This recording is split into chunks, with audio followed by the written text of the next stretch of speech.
vedare tinokuchingamidzai zvekare kune chimwe chirongwa pano paZim Facebook Secrets and Confessions. Tadzoka zvekare nemamwe mamessages. Regedzei tibva tapinda mumamessages edu atadzoka takakubatirai.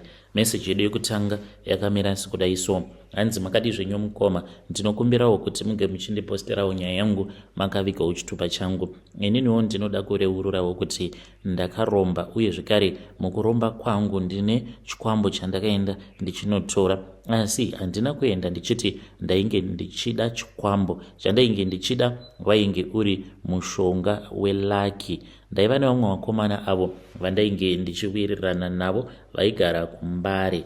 By the way, ndine makore 52 years ekuberekwa, saka iniwo basa rangu apo pandainge ndichiri kuzvinzwa rainge riri rekutamba tsiva, boxing, uye zvekare ndaiitawo zvekutamba mahachi, gambling, any form of gambling ndo yandainge ndichiita, ende ndichitengesa zvekare mbanje. Saka dzimwe nguva ndaigara ndiri mumaoko emapurisa. Ndo pandakazoti ndainge ndichifanira kuti ndige ndichizoitawo mushonga weLucky mushure mekunge ndadyiwa mari yakawanda noumwe mudhara uyo wataiti apiri ainge achibva kuMalawi. Saka akati andidya mari kudaro mushure mekunge tabhejerana, ndipo paakazoti haungamboiti bheji neni nekuda kwekuti inini ndiri munhu atori neLucky, ndine mushonga weLucky. Kwava kuburitsa kamwe kabhodhoro aka kainge kaine nyanga yainge irimo mukati. Ndokubva andirakidza paya akabva anditi dai kwanga kuri kunzi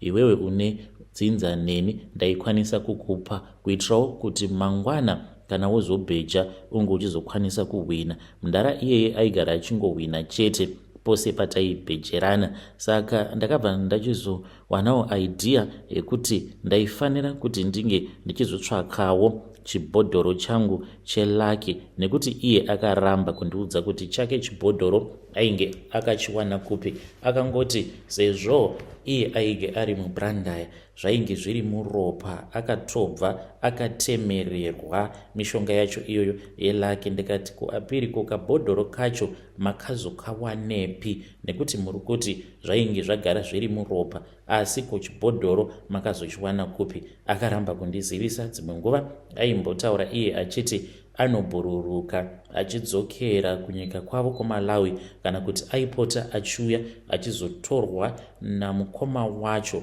uyo waaiti anoroya ing'anga zvekare ikoko kuMalawi. Akaramba kundiudza kuti ainge akachiwana kupi chibhodhoro ichocho. Ndakabva ndachizotaura nevamwe vakomana avo vadainge ndichiwirirana navo, vaya vaita zvekuba. Ivo zvavaiita ndezvekudai so, vaiti kana vakapinda mutauni nekuda kwemushonga wavo uyo wavainge vainawo, vaitoziva kutoti munhu uyo ane mari, uyo haana. Saka vaisazotambisa nguva yavo vachinetsana nevanhu vanenge vasina mari, vaingotsvagana nevanhu vane mari chete.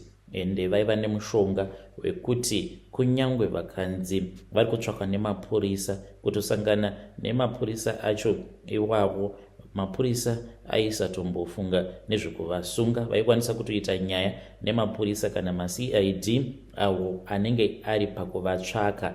Vaizoti kana vabva ipapo panenge paine maCID, kunyangwe muri mubhawa, maCID aya ndipo paaizotovhunduka kuti kuvakomana vaya vatanga tichitsvaka ndivo ka avo vatanga tiinavo. Ndo mushonga wacho iwoyo wavainge vachishandisa. Ndakabva ndachizotaura noumwe wacho, ndikabva ndamuudza kuti ndainge ndichida kuti vange vachindibatsira neniwo mushonga iwoyo wavainge vachishandisa ndainge ndichiuda, kunyangwe ndainge ndisingaita hangu zvekuba, but ndaida mushonga weLucky because ndainge ndanzwa ndekungopedzwa mari nemapurisa kunyanya kumbanje uku. Ndaingoti kana ndikangohodha mbanje dzangu ndaiwanzo kuenda kwaMutare uko kwandaibva negrade rangu rakanaka, asi nguva zhinji ndaizongoita losi chete, kusungwa nemapurisa, kutorerwa mbanje dzacho. Ende dzimwe nguva ndaitotorerwa mbanje nemapurisa ekutoziva zvekuti vaiti kana vanditorera vaisamboenda kustation nadzo mbanje dzacho idzodzo, vaibva vazotonodzitengesera vamwe avo vaiitawo zvekutengesa mbanje. So ndakabva ndachizotaura naye ndikamuudza kuti kana aiziva munhu anokwanisa kundibatsirawo kundipawo mushonga weLucky aifanira kuti ange achienda neni ikoko. Akandiudza kuti kwainge kuina vamwe gogo avo vainge vachigara kuMhandara vaikwanisa kundibatsira. Gogo vacho ivavo takabva tachizoenda kuMhandara kuya ndakubva ndachizonotaura navo. Vakandiudza ivo kuti hongu vaikwanisa kundibatsira asi mhiko dzacho ndidzo dzaikwanisa kuzoti netsei. Vakanditi ndaifanira kuti ndinge ndichizotsvaka pamba apo painge pachiri kuvakwa. Kana ndawana pamba panenge pachiri kuvakwa ndaifanira kuti ndinge ndichizoendapo ndobva ndachizonobayirira banga iro ravainge vakati ndinge ndichitenga bakatwa. Then ndakabva ndachizoita saizvozvo, ndakatsvaka pane pamwe pamba apo painge pachiri kuvakwa ndokubva ndachizonobayirira banga, asi ndakasarudza pamba pandaitoziva kuti painge patova nemakore. Muridzi wepo ainge achiri kungotatarika uye ainge asingagaripo, because vakanditi banga iroro unofanira kuti unge uchizorisiyapo kwemavhiki 3. Ndakati ndapedza kuita saizvozvo ndakanzi ndaifanira kuti ndige ndichizoenda kumusha. Ndakaenda kumusha ndikanzi ndaifanira kuti ndinge ndichienda paguva rababa vangu. Ndakaenda paguva rababa ndikanonokora ivhu iroro ndikageza naro kuri kumutsa mweya wababa vangu. Ndapedza kuita saizvozvo kumusha uko kwainge kuine umwe musikana uyo wandainge ndakatsvaka ari musikana webasa ainge achitichengeterawo amai sezvo isusu tose tainge tava kugara mumadhorobha akasiyana. Ndakabva ndachizomudzinga basa mushure mekunge ndati ainge achitishungurudzira amai, even though kwainge kuri kunyepa. Gogo vaya vainge vakanditi amai vangu vaifanira kuti vange vachizofa rufu runorwadza. Saka pandakaenda kumusha ndakabva ndazodzinga musikana uya webasa ndikabva ndati iye ainge achindishungurudzira amai vangu ndokubva ndamudzinga.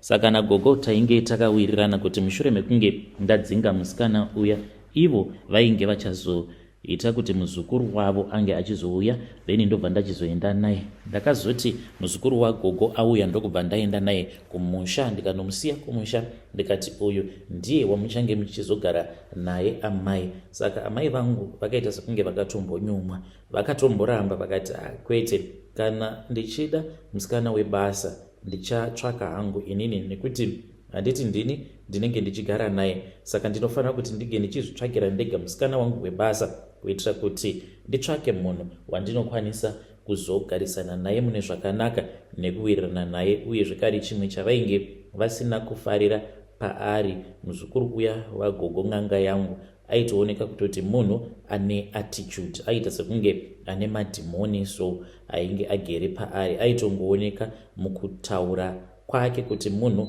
akachenama. Saka vakatomboramba, asi ndakavamanikidza sezvo ndainge ndiri ini ndainge ndiine mari. Ndakatoita zvokutovamanikidza kuti vange vachigara naye muzukuru wagogo vaya n'anga yangu. Vakagara vose kweabout 2 months, then ndokubva achizovaisira muchetura, but yainge iri slow poison. Amai vangu ndokubva vashayika.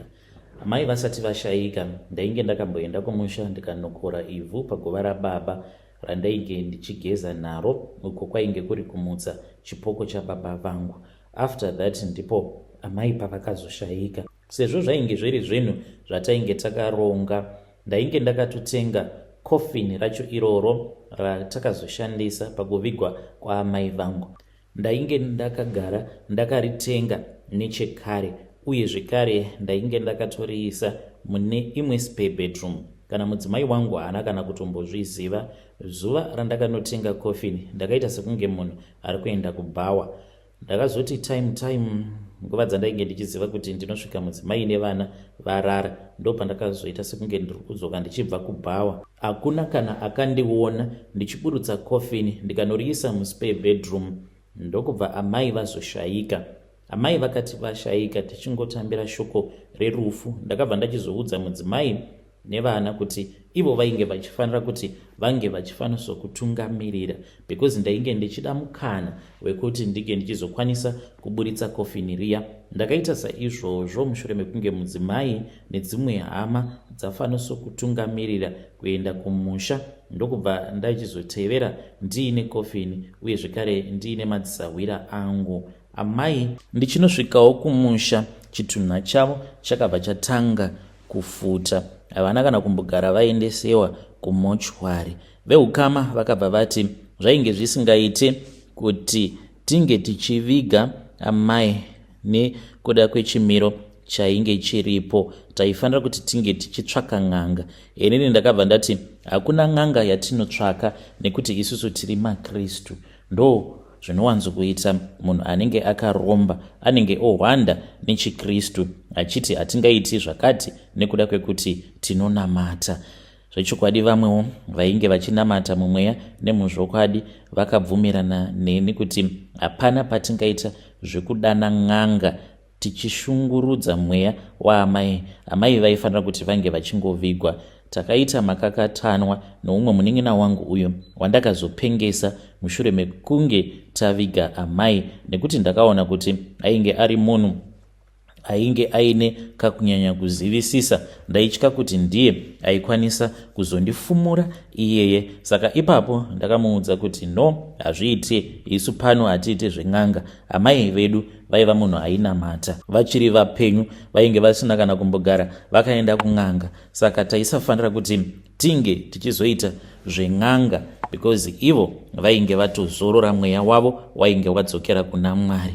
Ndichiita zvose izvi kwainge kuri kuzvifaridzira semunhu ainge achiziva nyaya dzake. Takazobva kumusha zvedu ndokubva tachizodzoka kuHarare. Ndo pandakatanga kuvhura mabusinesses akasiyana-siyana. So kuzopengesa kwandakazoita munin'ina wangu, ndakaenda ndikanomutora ndikati, bamunini, imimi mugere kuno kumusha, apa mune mhuri yakakura.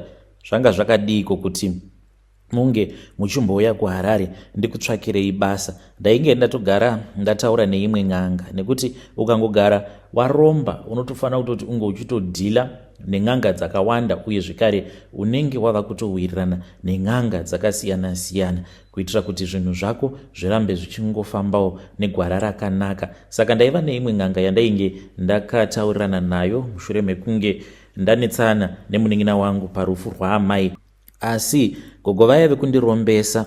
Ivo vainge vasingazvifarire zvemunhu anoitira kupikira munhu mhiko dzakashata. Vakangoti muregerere, nekuti achitaura mashoko ose awo aakataura kwainge kuri kurwadziwa kwemunhu arasikirwa naamai vake. Chimuregerera. Ini mumwoyo mangu handina kukwanisa kumuregerera. Ndainge ndichida kuti ange achifa kana kupenga, nekuti ndaitya kuti anokwanisa kuzondifumura kuti ndakaromba, sezvo ainge andirakidza kuti iye ainge akangwara. Ndo pandakabva ndachizotaura neimwe n'anga. N'anga yaye yakandiudza kuti ndaifanira kuti ndinge ndichiita kuti ange achiuya kuHarare kuitira kuti mhiko dzacho dzinge dzichizoita nyore. Ndo pandakazotora munin'ina wangu ndikati, bamunini, uyai kuHarare. Munin'ina akazouya achibva kumusha.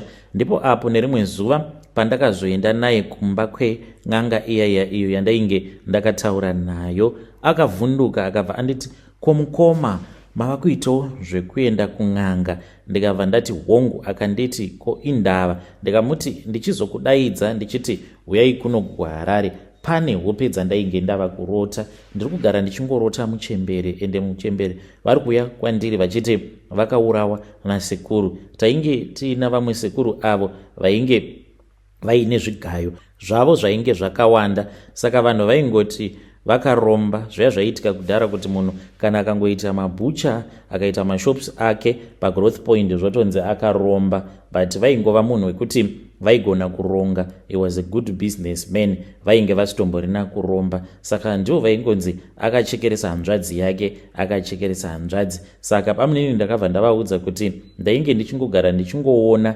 amai vachiuya kwandiri, uye zvekare amai vachindiudza kuti vainge vakaurayiwa nehanzvadzi yavo sekuru. akarwadziwa chaizvo. Munin'ina wangu akabva ati zvino toita sei? Ndikabva ndati n'anga iyoyi ndo ichatiudza kuti tinofanira kuti tinge tichizoita sei. Takapiwa zvokudya, saka muchikafu chake mainge muine mushonga uyo wainge uchazoita kuti ange achizopenga nekufamba kwenguva. Takazopinda mudare, sekuru vaivai vakaita sekunge vainge vasvikirwa, but dzainge dziri nhema. Vakazoti taifanira kuti tinge tichizoenda musango, vobva vachizonotigezesa musango, nekuda kwekuti sekuru vedu yainge iri nhubu. Mushure mekunge vachekeresa amai, vakabva vachizomutsa mweya waamai kuitira kuti unge uchizopota uchirara nesu. Saka takazoendeswa musango muya muya.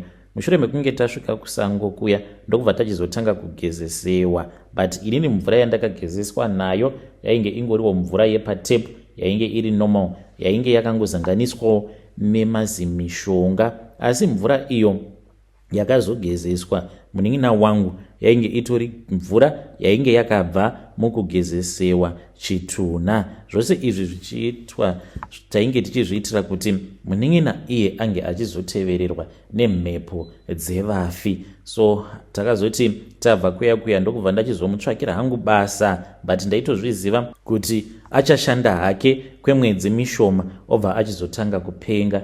Ende ipapo paakatanga kurasika njere ndakatozviziva because ndakatorota zvose zvaifanira kuti zvinge zvichizoitika. Akangotanga kungokomplaina achiti musoro wake wainge uchirwadza, akati musoro wangu uri kurwadza. Mushure mekunge atanga kurwara, ndakabva ndachizotaura nemudzimai ndikabva ndati motoenda nabamunini kumusha, nekuti inini ndainge ndakanzi handaifanira kuti tige ndichidzokera kumusha kuzonosvika iye achizonofa, uye zvekare ndaisafanira kuti ndinge ndichizodzokera naye kumusha nekuti pane zvainge zvichiitika mazuva acho iwawo.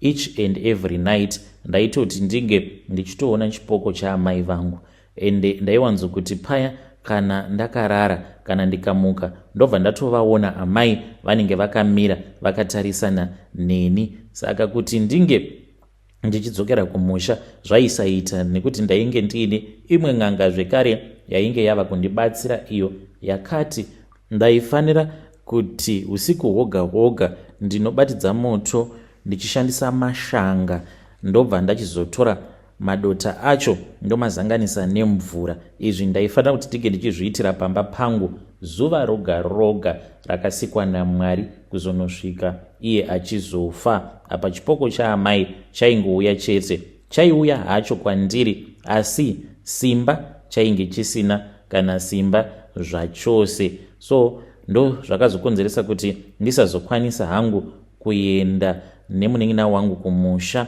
uye zvekare ndaitya kuti kana ndikaenda kumusha ndaikwanisa kuzotopa mweya waamai simba. Ndakazongosaidzirawo mudzimai ndikati imi muchiendai.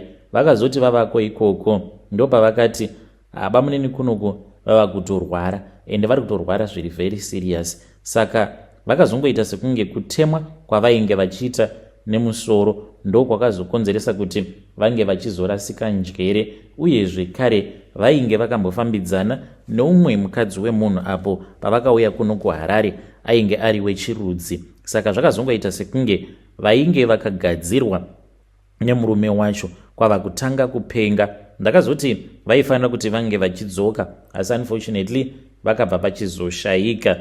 Akashayika munin'ina wangu, ndainge ndisingafaniri zvekare kuti ndinge ndichienda kurufu rwake. Zvinova zviri zvinhu zvakandirwadza. Ndakazotongoendawo kwava kunorakidzwawo apo paainge akaradzikwa. Akambozamawo kuti ange achimuka achinetsana neni achiti, zvawakandiuraya ko vana vangu vari kuchengetwa nani, zvawakandiuraya apa iwewe wakaromba, vana vangu vachachengetwa nani, zvawakandiuraya zvausingabvumidzwe kubatsira veukama, vana vangu vari kuchengetwa nani. Ndaimutuka, ndaiti pose pandinomuona kana ndikapepuka paya ndikamuona akamira kumbo emubhedha ndobva ndamupopotera ndichimutuka ndichiti, iwe dzokera kuvafi. Ndakazotsvaka zvekare imwe n'anga yakazondibatsira kutsipika munin'ina wangu.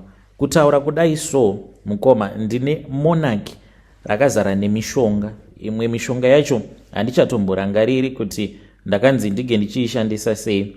nekuti ndaiti kana ndikaona chipoko cheuyu ndoenda kun'anga ndonopiwa mushonga, kana ndikaona chimwe chipoko cheumwe munhu zvekare wandakauraya kana kuti akaurawa nechikwambo changu ndoenda futi kun'anga ndobva ndanopiwa zvekare mushonga, zvekuti ndakagumisidzira ndava nemishonga yakawanda zvekutosvika pakuzotenga monaki. Saka mishonga iyoyo yose inogara mumonaki. Imwe ndiye kugezesa, imwe ndiye kuti ndinge ndichinwa, imwe yacho ndiyo yandakapiwa neimwe n'anga yekuzambia apo pandakamboita problem rekuita mapundu uko kunzira kwatinoita nako tsvina. Ndaita mamwe mapundu airwadza aipota achitushuka kobva kwaita maronda, ndaigara ndine mainfection ikoko. Saka ndakazoenda kuzambia.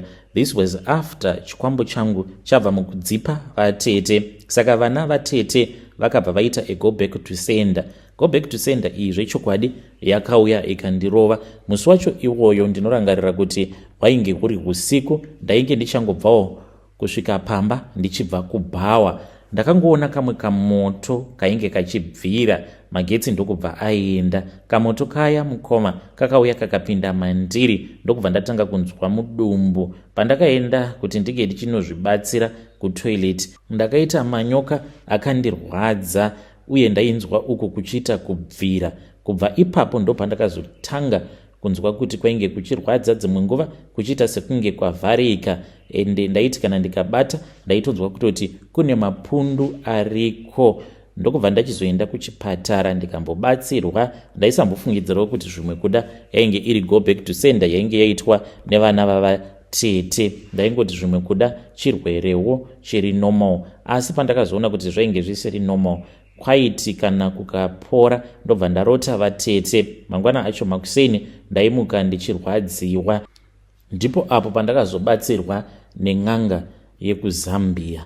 Kuromba hakuna kunaka, ende kana uchinzi waromba dzimwe nguva unokwanisa kungopiwa kamushonga kamwe kekuti haungambofungidziri kuti ndokutorombesewa ikoko kwaunenge watoitwa. Seni hangu mushonga iwoyo welaki wandakapiwa, handaimbofungidzira kuti nerimwe ramazuva uchazopanduka kuita chinhu chinofema chinotouya kwandiri chichitaura neni. Asi chikwambo ichi pachainge chichiri 1 zvainge zviri 9, asi zvikwambo izvi pazvakazowanda zvapanduka futi. Ndo pandakaona moto. Nanhasi uno ndiri munhu wekuti kurara kwangu dzimwe nguva ndinokwanisa kuzotorara kana kuma3 zvinenge zvichingoya zvichingokurukura neni, zvichingotaura nyaya neni, ende zvinenge zvichiti kana ndikatanga kutsumwaira ndichibatwa nehope zvinokwanisa kana kundirova zvekuti haungamboparari kana zvakurova. Kuromba ndinodzokorora zvekare hakuna kunaka. Zviri nani kuti unge uchinzi unotambura asi uchingotambura nenhamo yako usina kuromba. Hei vedare, ndo message iyo yandakatumidzirwa ichibva kuna mukoma vedu.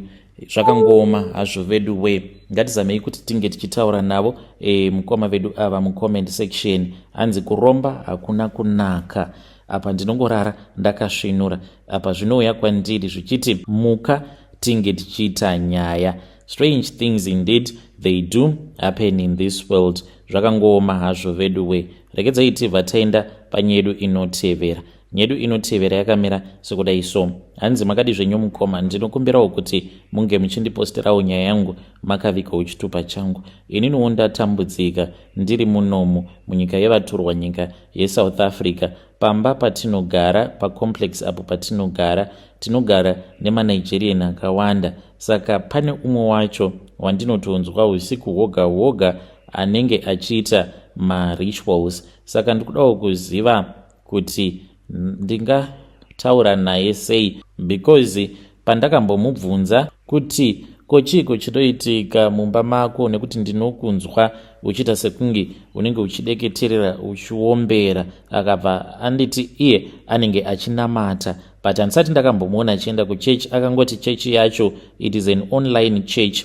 and vanoita mablood sacrifices. Anogara achingoslota huku, kazhinji anowanzokuslota huku after 2 kana kuti 3 days. Saka akati it is an online church handina hangu kuzoramba ndichingoenderera mberi nemaconversation, asi semunhu wekuti tinogara naye ndinotoona kutoti pane iripo, and I think kuti akaromba. Zvino ndikuda kuti iyewo ange achindibatsira so that ndige ndichiromba, asi ndiri kushaya kuti ndomutanga sei. Ndiri kudawo maideas kubva kwamuri mhuri yeZimbabwe, uye zvekare munhu uya wekuti ane mari anongoita mari akagara, haaiti zvemadrugs, haaiti zvemadhiri, anongoita mari yake akagara chete. Kana mukaposta nyaya yangu ndiziviseiwo, ndichange ndichizotevererawo ndiri mucomment section.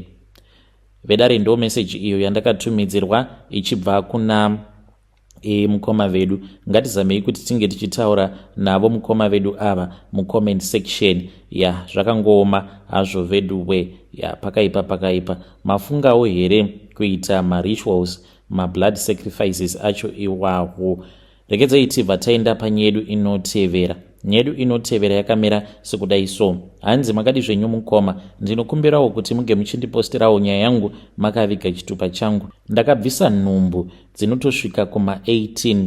Mwari vandiregerere. Dambudziko riri kuitika pandiri nderekuti ndinoona zvivana zvakawanda because ndakaita maabortion akawanda chaizvo, saka ndinenge ndichingoona tuvana tunenge twakawanda. Dzimwe nguva ndinokwanisa kutongotuona live and direct masikati kana kuti usiku, ndinongotuona tuvana itwoto tunenge twakawanda. Ndainge ndiri munhu ainge aine musikanzwa kunyange pandainge ndichiri kuprimary school, saka ndakazoti ndatanga kutevera ndokubva ndachizobatira pamuviri ndisingazivi zvekare kuti munhu wacho ainge andipa pamuviri ainge ari ani. Mukoma ndakabva ndabvisa nhumbu iyaya, asi pamuviri pandakapedzisira kubvisa pamuviri ipapo mukoma Nashe, pane zvakaitika. Mwana iye ainge ari very special because ndakazama 3 times ndichinwa mapiritsi andaigara ndichingonwa pose pandinenge ndaona kuti ndabatira pamuviri, but nhumbu iyoyo I think kuti mwana iyeye was very special because ndakazama several times ndichingoedza kubvisa nhumbu yacho iyoyo, but zvichingoramba chete. Kudzamara ndazoenda kune imwe n'anga ndikaiudza kuti ndainge ndambozama kunwa mapiritsi awo andaigara ndichingonwa kana kuri kunzi ndinenge ndichida kubvisa nhumbu. N'anga yacho mukoma yakangonobata dumbu rangu ndokubva yatanga kundijunga netsvimbo, ndikabva ndaona yava kugutsurira. Akabva achizoti aikwanisa kundibatsira mahara because mari yandainge ndabhadhara yedare. Ndakabva ndadzoserwa mari iyoyo ndikabva ndapiwa imwe mari on top. Saka I think kuti mwana wangu ari kutoshandisiwa neng'anga iyoyo because pane zvakaitika. Ndakapiwa mushonga ndikanzi ndinge ndichinwa, ndikabva ndaudzwa kuti ndainge ndichazoita miscarriage after a couple of days, but hazvina kuzoita saizvozvo. Mukoma nhumbu iyi yakatokura. I don't even understand kuti chii chakazoitika because ndakazoti ndava kudzokera kumba kweng'anga yaya yekundibatsira yakatanga kundiita rafu ikanditi iwe ndiwe aniko, handina kana kumbogara ndakakunyora zita rako mubhuku mangu. Ndikatorakidzwa bhuku racho iroro rekuti kana wasvika pamba pavo uchingonopinda mudare chete uchingobhadhara vanobva vatonyora zita rako kuti wakauya ukabatsirwa navo. Vakabva vanditi iwe handina kumbogara ndakakubatsira, zvimwe kuda wakabetserwa neimwe n'anga. So I am very suspicious kuti sekuru ivavo vanenge vakaona kuti mwana uyo wandainge ndakatakura ainge aine zvipo zvake kwava kundibvutira mwana wangu, and handina kuzoita miscarriage sezvavainge vakandiudza kuti ndo zvainge zvichazoitika. Nhumbu iyoyo yakaramba ichingokura until ndava mu6 months. Ndainge ndatoitawo give up. Then there was one night ndakati ndakarara ndakarota vamwe varume vainge vakawanda, handina kana kukwanisa kuverenga nhamba yavo. Varume ava vainge vakapfeka magemens eblack, vakauya kwandiri vakabva vachizondizvarisa. Mukoma vakabva vatora mwana wangu. Mangwana acho makuseni pandakamuka ndakatoshamisika because ndakatoona kutoti dumbu rangu rainge ratoserera. No bleeding, no discharge, no what. Nhumbu iyoyo yakangodisappear, kungonyangarika mukoma Nashe. Ndatova mu6 months. Apa ndainge ndambozama kuita abortion zvichiramba. To this very day ndinogara ndichingozvibvunza kuti asi chiko chakamboitika. Sekuru vaya ndakati ndaenda kumba kwavo vakandidira imwe rafu yekuti ndega ndakashaya kuziva kuti ndoita sei. He even threatened me vakati kana ukaramba uchiuya panapa uchazviona zvandichakuita. Ndokubva ndazongosiyana nazvo. Ndiyo confession yangu yandiida yomukoma. Ndakaita maabortion akawanda andinonyatsokurangarira. It is 18 maabortion andakaita. Pamwewo ndipo apo pekuti chibereko changu chainge chatongojairira. Ndaitoti kana ndikangobatira pamuviri ndikangoita stress ndobva ndatotanga kutobleeda, ndotoita miscarriage. Ndiyo confession yangu and I hope kuti Mwari vachandiregerera. Asi ndikuda kungobvunzawo kuti nhai hapanawo here mahome remedies andingashandisa kuti ndisaramba ndichingotevererwa netukuvana itwotwo twandinogara ndichingoona. Vedari ndo message iyo yandakatumidzirwa ichibva kuna vanzvadzi vedu. Ngatizamei kuti tinge tichitaura navo mucomment section. Zvakangooma hazvo vedu we. Hanzi nhumbu dzandakabvisa dzandinokwanisa kuverenga i18 nedzimwewo dzaizongobva. Yo, zvakangooma hazvo vedu we. Ngatisanganei zvekare mune zvimwe zvirongwa zvinotevera.